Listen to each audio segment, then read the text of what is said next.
National యూనివర్సిటీకి సంబంధించిన విద్యార్థులు వారి అధ్యక్షులు మతీన్ అష్రఫ్ గారు, పూర్వ అధ్యక్షులు ఉమర్ ఫారూక్ గారు, ఇంకా దివ్య గారు, ఇంకా వారి మిగతా మిత్రులందరూ కూడా కలిసి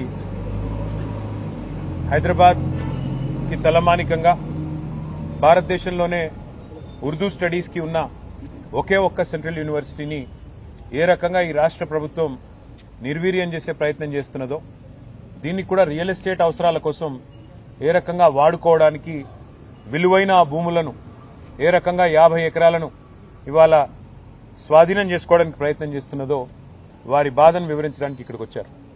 నేను గతంలో మున్సిపల్ శాఖ మంత్రిగా కూడా పనిచేస్తున్నాను కాబట్టి నాకు 2 విషయాల్లో అవగాహన ఉంది. ఒకటి, ఈ మౌలానా అబుల్ కలాం ఆజాద్ యూనివర్సిటీ ఏదైతే ఉన్నదో వీరు గతంలో కూడా హైదరాబాద్ ఇన్ఫ్రాస్ట్రక్చర్ అవసరాలకు సంబంధించినంత వరకు ఎప్పుడైనా కూడా సహకరించారు. ఎప్పుడైనా కూడా ముందుకొచ్చి హైదరాబాద్ ముందుకు పోతుంది అంటే మాత్రం వారు కూడా మనకు అండగా నిలిచారు. 32 ఎకరాలు, ఎందుకంటే ఓఆర్ఆర్ని అంటుకునే ఉంటుంది యూనివర్సిటీ, ఓఆర్ఆర్ కూడా యూనివర్సిటీ ల్యాండ్లోంచే పోయింది. అది అడిగినప్పుడు ఆనాడు కాంగ్రెస్ ప్రభుత్వమే ఉంది, 32 ఎకరాలు అప్పుడు కూడా ఇచ్చారు. తర్వాత బీఆర్ఎస్ గవర్నమెంట్ వచ్చిన తర్వాత ఆ ఖాజాగూడ చెరువు నుంచి యువతల గచ్చిబౌలి టు అటు నానక్రామ్ కూడా ఒక లింక్ రోడ్ తీయడానికి ల్యాండ్ అడిగితే 7 ఎకరాల స్థలం అప్పుడు కూడా యూనివర్సిటీ ల్యాండ్ అప్పుడు కూడా వాళ్ళు సహకరించారు. అప్పుడు కూడా వారి యూనివర్సిటీ కాంపౌండ్ వాళ్ళు కూడా వెనక్కి జరుపుకొని వారు మనకు రహదారి ఏర్పాటు చేయడానికి అవకాశం ఇచ్చారు. అంటే ఎందుకు చెప్తా ఉన్నానంటే హైదరాబాద్ నగర విస్తరణకు, హైదరాబాద్ ప్రజల అవసరాలకి, హైదరాబాద్ పురోగమనానికి ఎన్నడూ కూడా యూనివర్సిటీ వ్యతిరేకించలేదు.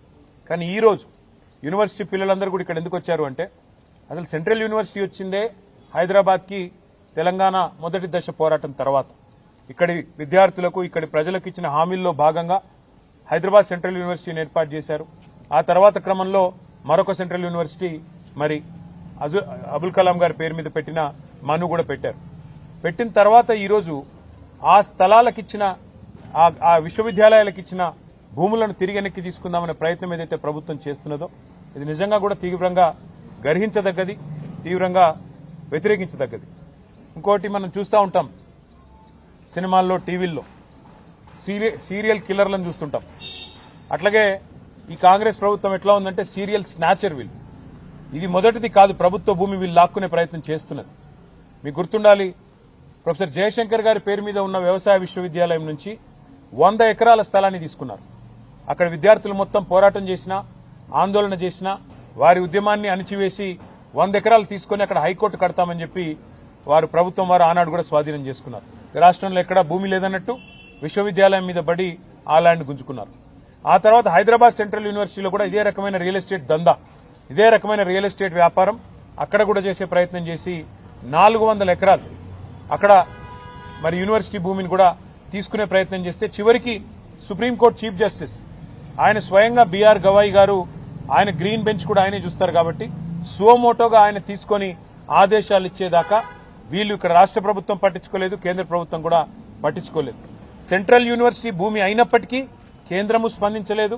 ఇక్కడ రాష్ట్రం అయితే ఒక రియల్ ఎస్టేట్ బ్రోకర్ చేతిలో ఉంది కాబట్టి రాష్ట్రం ఎట్లాగూ వాళ్లే హరాస్మెంట్ చేస్తున్నారు కాబట్టి వాళ్ళు స్వయంగా పట్టించుకోలేదు. కానీ సుప్రీంకోర్టు ఇన్వాల్వ్ అయిన తర్వాత నిజంగా ఒక బాధాకరమైన సంఘటన జరిగింది. సుప్రీంకోర్టు ఇన్వాల్వ్ అయ్యి ఒక సెంట్రల్ ఎంపవర్డ్ కమిటీని వేసిన తర్వాత ఆ కమిటీ చెప్పింది స్పష్టంగా 10,000 కోట్ల కుంభకోణం ఇందులో జరిగింది, దీన్ని విచారించండి అని కేంద్ర ప్రభుత్వానికి సిఫారసు చేసింది central empowered committee. Appoint special investigation team అని చెప్పింది. కానీ ఎందుకో మరి బడే బాయ్ చోటే బాయ్ రిలేషన్ కావచ్చు, ఇంకోటి కావచ్చు, ఇంతవరకు కేంద్ర ప్రభుత్వం ఎలాంటి చర్య కూడా తీసుకోలేదు, ఎలాంటి ఇన్వెస్టిగేషన్ కూడా ప్రారంభించలేదు. 10,000 కోట్ల కుంభకోణం కాంగ్రెస్ గవర్నమెంట్ చేస్తే ఇవాళ బీజేపీ గవర్నమెంట్ దానికి వత్తాసు పలుకుతా ఉంది. ఇది ఎందుకు చెప్తున్నా నేనంటే ఒకవేళ హైదరాబాద్ సెంట్రల్ యూనివర్సిటీలో కనుక కేంద్ర ప్రభుత్వం గట్టిగా యాక్ట్ చేసి ఉంటే రాష్ట్ర ప్రభుత్వం ఈరోజు ఈ దాష్టికానికి ఒడిగట్టే పరిస్థితి ఉండేది కాదు. ఈరోజు ఇండియన్ స్కూల్ ఆఫ్ బిజినెస్ వాళ్లకు నోటీస్ ఇచ్చారు, అక్కడ కూడా 100 ఎకరాలు తీసుకునే ప్రయత్నం చేస్తున్నారు. ఇక్కడ మౌలానా అబుల్ కలాం ఆజాద్ యూనివర్సిటీకి నోటీస్ ఇచ్చి ఇక్కడ 50 ఎకరాలు లాక్కునే ప్రయత్నం చేస్తున్నారు. ఇది ఒక రియల్ ఎస్టేట్ బ్రోకర్ వ్యవహారం మాదిరిగా ఈ ప్రభుత్వం పనితీరున్నది తప్ప విద్యా సంస్థల్ని, విశ్వవిద్యాలయాల్ని ముందుకు తీసుకుపోవాలన్న సోయి గాని ఇంగితం గానీ లేదు. ఇవాళ రాహుల్ గాంధీ గారు నేను అడుగుతా ఉన్నా, పెద్ద పెద్ద మాటలు చెప్తుంటారు, మీరు భారతదేశంలో మైనారిటీల రక్షకుని నేను, అల్పసంఖ్యాక వర్గాలకు నేనే పెద్ద దిక్కు అన్నట్టు పోజులు కొడతా ఉంటారు. రాజ్యాంగం కాన్స్టిట్యూషన్ ని చేతిలో పట్టుకొని మొహబ్బత్ की दुकान అని పెద్ద పెద్ద మాటలు చెప్తుంటాడు రాहुल गांधी ఇదేనా మీ మొహబ్బత్ की दुकान क्या जमीन हड़पना जमीन छीनना यही है आपकी मोहब्बत की दुकान राहुल जी आप बताइए सवाल का जवाब दीजिए आज बच्चे रोड पे आके आंदोलन कर रहे हैं वहां पे क्या नौबत थी वो आते हैं यहाँ पे पूरे हिंदुस्तान में 28 जो रियासत है वहां से आके यहाँ पढ़ाई करते हैं उनकी फ्यूचर के लिए कुछ अच्छा मेहनत कर रहे हैं वो आज उनको मजबूरन आपकी हुकूमत की तरफ से जो मजबूरी यहाँ पे खड़ा किया गया उसके जवाब में बच्चे आज बाहर आके उनको आंदोलन करना पड़ रहा है मैं डिमांड करूंगा राहुल गांधी से अगर आप लीडर ऑफ ऑपोजिशन सही में हो तो आप हुकूमत को मरकजी हुकूमत जो है जो यूनियन गवर्नमेंट है उनको सवाल करिए उनको बोलिए एक सेंट्रल यूनिवर्सिटी है एक्सपैंड करना चाहती है उनका इंफ्रास्ट्रक्चर में एडिशन करिए वहां के अगर सहूलत और इम्प्रूव करना है वहां की इंफ्रास्ट्रक्चर और इम्प्रूव करना तो जरूर करिए आवाज उठाइए वो नहीं करते हो और यहां पे आके कहते हो कि अनयूज लैंड है इसलिए वापस लेंगे ये लैंड अनयूज नहीं है ये लैंड है फ्यूचर एक्सपेंशन के लिए यूनिवर्सिटी की आज पूरे हिंदुस्तान में एक लौती यूनिवर्सिटी है उर्दू स्टडीज के लिए सेंट्रल यूनिवर्सिटी यहाँ की मनु और इसको आज यहाँ की जो यूनिवर्सिटी की प्रेस्टीज है और यहाँ की जो यूनिवर्सिटी की जो रेपुटेशन है इसको खराब करने के लिए इसको बदनाम करने के लिए आपकी गवर्नमेंट जो साजिश रच रही है इसको कतई हम नहीं होने देंगे बीआरएस की तरफ से हम आपको वादा करते हैं इन बच्चों को यूनिवर्सिटी के जो बच्चे आज हमारे पास आए వీళ్ళందరికీ మేము ఇస్తున్న మాట మాకు గతంలో మా అనుభవం నిజాం కాలేజ్లో అక్కడ మహిళా విద్యార్థినులు వచ్చి ఒక రోజు అన్న మాకు హాస్టల్ కట్టివ్వండి అంటే హెచ్ఎండిఏ నిధుల నుంచి అక్కడ హాస్టల్ కట్టించాం అట్లాగే మౌలానా యూనివర్సిటీలో కూడా నేను ఇవాళ పిల్లలందరికీ చెప్పాను సరే ఈ గవర్నమెంట్ ఎట్లాగూ వీళ్ళు గుంజుకునేటోళ్ళు తప్ప ఇచ్చేటోళ్ళు కాదు కాబట్టి వాళ్ళకి ఏం చెప్పిన నేనంటే మళ్ళీ తిరిగి 2-2.5 ఏళ్లలో కేసీఆర్ గారి ప్రభుత్వం వస్తుంది వచ్చిన తర్వాత ఇదే యూనివర్సిటీలో ఆ ల్యాండ్ లోనే ఎక్స్పాన్షన్ కి కావాల్సిన డబ్బులు కూడా అవసరమైతే స్టేట్ గవర్నమెంట్ నుంచి మేమిచ్చి మీకు అండగా నిలబడతాం future expansion also we will take responsibility if the central government does not act we will add infrastructure we will come back and we'll stand by the students and in this fight they are meeting every political party, they are meeting every political leader. I wish them the best. We are with you. We'll raise our voice in all forums. We'll raise our voice in Rajya Sabha where we have representation. We'll also come with you to Delhi if need be. Delhi भी आएंगे और union government से भी सवाल करेंगे कि क्यों कर रहे हो आप ये लोग ये सब. तो इसीलिए मैं आपसे कहना चाहता हूं మీడియా కూడా నేను ధన్యవాదాలు చెప్తాను ఎందుకంటే మీరు అందరూ కూడా ఇష్యూని సపోర్ట్ చేస్తా ఉన్నారు. సెంట్రల్ యూనివర్సిటీలో ఎట్లా అయితే ఈ ప్రభుత్వం భూములను గుంజుకునే ప్రయత్నం చేసిందో ఇక్కడ మౌలానా ఆజాద్ యూనివర్సిటీలో కూడా అదే రకంగా భూములను లాక్కునే ప్రయత్నం చేస్తున్నది. ఉన్న ఒకే ఒక్క ఉర్దూ స్టడీస్ కి సంబంధించిన యూనివర్సిటీ మీద ఈ రకంగా కన్నేయడం ప్రభుత్వానికి మంచిది కాదు. ఇండియన్ స్కూల్ ఆఫ్ బిజినెస్ కూడా ISB is a top business school in the country దాని నుంచి కూడా నేను తీసేసుకుంటాను land. HCU one of the top most universities of the country అక్కడి నుంచి ల్యాండ్ తీసుకుంటాను అంటే ఒక రియల్ ఎస్టేట్ బ్రోకర్ ముఖ్యమంత్రి అయితే ఎట్లా ఉంటుందో పిల్లలు చెప్తున్నమాట.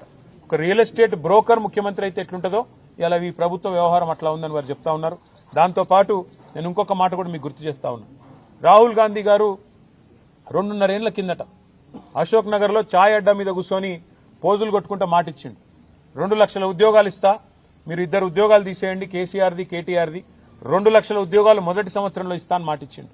మరి నిన్న ఏం జరిగింది? నిన్న రాత్రి 2 ఏళ్లు గడిచిపోయింది 25 నెలలు దాటిపోయింది ఇంతవరకు 10,000 ఉద్యోగాలు కూడా ఇవ్వలేదు. మీరు ఏమైనా నీ 2 లక్షల ఉద్యోగాలని చెప్పి పిల్లలు రోడ్డెక్కితే వాళ్ళని ఇష్టం వచ్చినట్టు గొడ్లను కొట్టినట్టు కొట్టి వాళ్ళని 7 పోలీస్ స్టేషన్లో నిన్న ఈ దిక్కుమాలిన ప్రభుత్వం వారిని నిర్బంధించింది. ఈ రోజు కూడా ఉదయం నుంచి మళ్లీ అరెస్టుల మీద అరెస్టులు చేస్తా ఉన్నారు. ఎందుకు? ముఖ్యమంత్రి గారు అక్కడేదో బట్టల షాప్ ఓపెనింగ్ పోతున్నట్ట దానికోసం ఆ రోడ్డెంబడబోతుంటే ఎక్కడ ముఖ్యమంత్రికి అడ్డం వచ్చి నోటిఫికేషన్ లేవి అని నిలదీస్తారు, ముఖ్యమంత్రిని దిగ్బంధం చేస్తారన్న భయంతో ఇలా పోలీసులను అడ్డం పెట్టుకుని ఈ ప్రభుత్వం బతుకుతా ఉన్నది. మరి ఇంత చేతగాని సన్నాసి రాహుల్ గాంధీ ఎందుకు మాటిచ్చినావు? 2 లక్షల ఉద్యోగాలని చెప్పి ఎందుకు డైలాగులు కొట్టినావు? ఎందుకు పోజులు కొట్టినావు? ఎక్కడ పోయినాయి నీ 2 లక్షల ఉద్యోగాలు? ఇవాళ ప్రజలు అడుగుతున్నారు, మా పిల్లలు అడుగుతున్నారు. దమ్ముంటే సమాధానం చెప్పు. 10,000 ఉద్యోగాలు ఇవ్వకుండా ఇక్కడ భూములు గుంజుకుంటావు, యూనివర్సిటీ దగ్గర ఇస్తానన్న ఉద్యోగాలు ఇవ్వవు. ఈ రకంగా తెలంగాణ యువతతో భారతీయ యువతతో కాంగ్రెస్ ఏదైతే డ్రామాలు ఆడుతున్నదో దీని అందరూ కూడా గమనించాలని కోరుతూ ఈ భూముల విషయంలో ఖచ్చితంగా బీఆర్ఎస్ పార్టీ పూర్తి స్థాయిలో పిల్లలకు మద్దతుగా నిలబడుతుంది. ప్రభుత్వం గనక ఈ భూములను లాక్కునే ప్రయత్నం చేస్తే అవసరమైతే ప్రత్యక్ష పోరాటానికి కూడా పార్టీ తరఫున మేము కూడా ముందుకు పోతాం. మా స్టూడెంట్ విభాగం అధ్యక్షులు శ్రీనివాస్ యాదవ్ గారి నేతృత్వంలో, మా పార్టీ యొక్క మైనారిటీ విభాగం నేతృత్వంలో అందరం కూడా కలిసికట్టుగా దీన్ని ప్రతిఘటిస్తాము, అడ్డుకుంటామని చెప్పి కూడా మీకు తెలియజేస్తాం. रिसेंटली इलेक्शन जो हुआ तेलंगाना में